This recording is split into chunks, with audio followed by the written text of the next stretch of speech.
It's a warm welcome to you. Thanks for joining us on the program. This is Aviation This Week on Channels Television. I'm Bukola Joe Oketumbi. Pay disparity between local and foreign pilots working for the same company in Nigeria, and sometimes the absence of valid conditions of service, or what the Nigerian Association of Airline Pilots and Engineers say is an outright discrimination against Nigerians in Nigeria. That's what we're turning our attention to on the program. And we take the view of the Pilots and Engineers Union and a top-line executive over this issue. Also, see how aviation fuel is impacting on flight schedules. That's our program in a nutshell.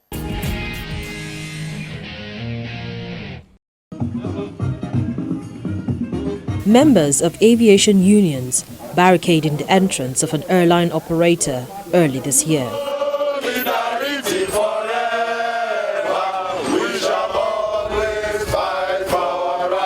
Just recently, the union members were at the door of another operator. The same thread of pay disparity is at the root of these events.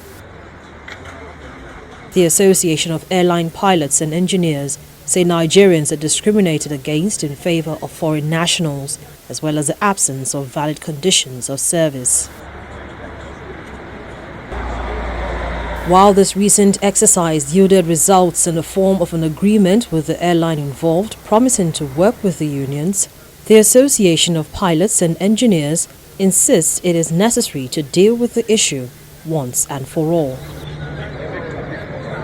Do you know that for over 2 months now they haven't paid Nigerians, pilots and engineers? But once it's end of the month, they pay all the expatriates, all the white men, they pay them. When it comes to blacks, doing the same job, even more qualified, because we are the chief pilots. The MD of this company is a Nigerian. The chief pilot is a Nigerian. The chief quality inspector is all the top guys running the company are Nigerians. Also, the issue of health. Our members are sick, they can't access medical, or maybe their family members can't even access because the management have not been able to resolve issues with the HMO. Also, we also have issue with pension, taxes. We signed a document, as you can see. This document was signed by myself, my secretary, and the management, and they have agreed. They have already paid that of May. While this strike was going on, they paid the salary of May. For an industry that operates largely on dollar funds and low profit margins, the number of expatriates who ply their trade in the country is quite huge, as reports show Nigerian airlines pay over 300 billion naira annually on wages for expatriate pilots and engineers, leading to capital flight. The boom of foreign pilots and engineers, analysts explain, is as a result of government's poor aviation sector employment policy, coupled with airlines' lack of confidence in local pilots and engineers. A breakdown shows Nigerian carriers typically pay a foreign first officer between $5,000 and $6,000 monthly, while captains earn between $10,000 and $15,000 monthly. This excludes other perks such as flight allowances and other allowances that make them earn twice more than their Nigerian counterparts. While Nigerian pilots earn between 1 million and 1.5 million naira, depending on years of experience and number of flying hours accumulated, those involved in charter operations earn more. In 2015, a former aviation minister asked airlines to take up the challenge of engaging Nigerian pilots to mitigate the huge costs spent by airlines, a directive which did not see the light of day.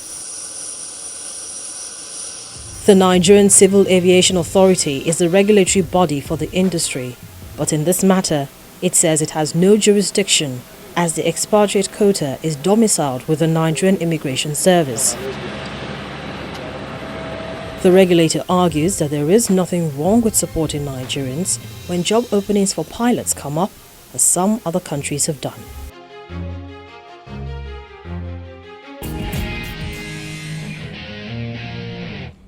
Our first guest on the program is the General Secretary of the Nigerian Association of Airline Pilots and Engineers, Ocheme Abba, and he insists the union's position is, let's be fair to all in our employ.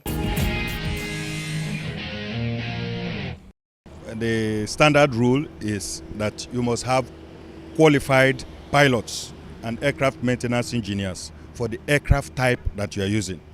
The basics that you must have are set by the NCAA. If you don't have the expertise locally, then you could engage expatriates. And the use of expatriates is set by the Nigerian expatriate quota laws. And our grouse is that these laws have been abused very, very thoroughly.